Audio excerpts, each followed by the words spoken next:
My name is Ron Valentine, and I took the class in early 2000.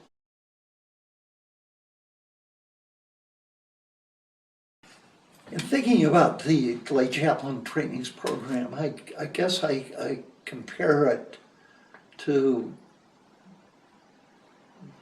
my first Bible, and perhaps our first Bible that we read, how foundational that first Bible is, or maybe it's a Sunday school class where we get to know about God and Jesus, and I compare that to the lay chaplain training program because that to me also is foundational in my going down this path of pastoral care.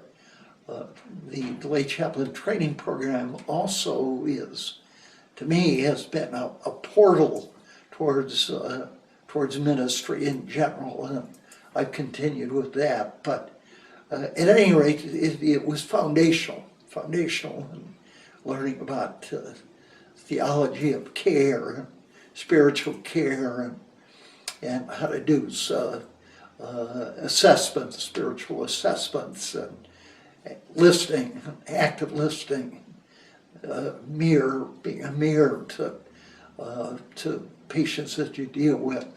The ministry of presence, which is so vitally important in pastoral care, I really learned through the lay chaplain training program. Elder care, I could go on and on, addictions. So a great foundation and a great, if you will, first step in the area of pastoral care.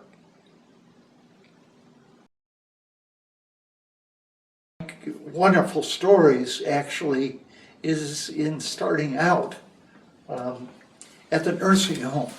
I was not only doing lay pastoral care work at the church, but at this nursing home where we had an outreach, or still have an outreach program. And the first resident I met was a man who was a paraplegic. He was in his early 40s at the time.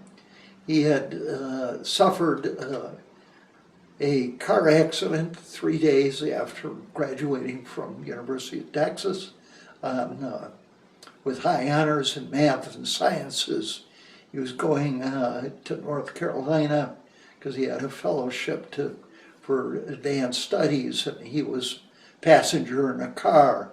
They had a car accident, and James was a paraplegic from that time on.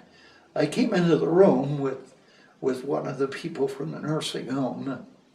I said hello to James, and he gave me when I asked him how was everything, and he gave me the sign from his only one hand that worked, and that of course would be something for that next virtually 10 years.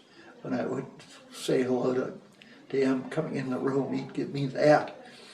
At any rate, we had a short conversation. I talked most of the time. He had limited speech capabilities because he'd suffered neurological damage as well. But I always remember in leaving the room, and I said, James, nice to see you. And he looked me directly in the eye and he said, nice to be seen. And that to me was just a wonderful and memorable experience about him. And then also I have to tell you that, but that I would bring him communion weekly. And whenever we would pray during communion, or actually any other time, when I'd say, can I pray? And he'd give me the okay sign. But that when I'd start to pray, as I would occasionally open my eyes, he would always be pointing up and smiling. So that is probably one of the most dramatic and heartfelt experiences. I've had a lot, but that's certainly one that's highlighted on mine.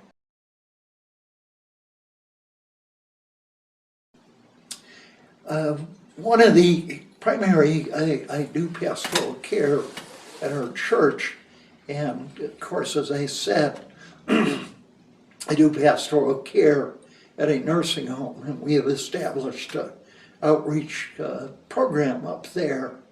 And all of the perhaps healthcare institutions, including hospitals and assisted living, hospice, nursing homes are one of the most underserved areas in the area of pastoral care. And for those people that are old, and whether they're in a church or a nursing home, they're the ones that need some special, tender, loving care. They're isolated, or getting more isolated. Self-worth and self-esteem are some of the big issues. And I think that pastoral care, that whole area of caring, is just wonderfully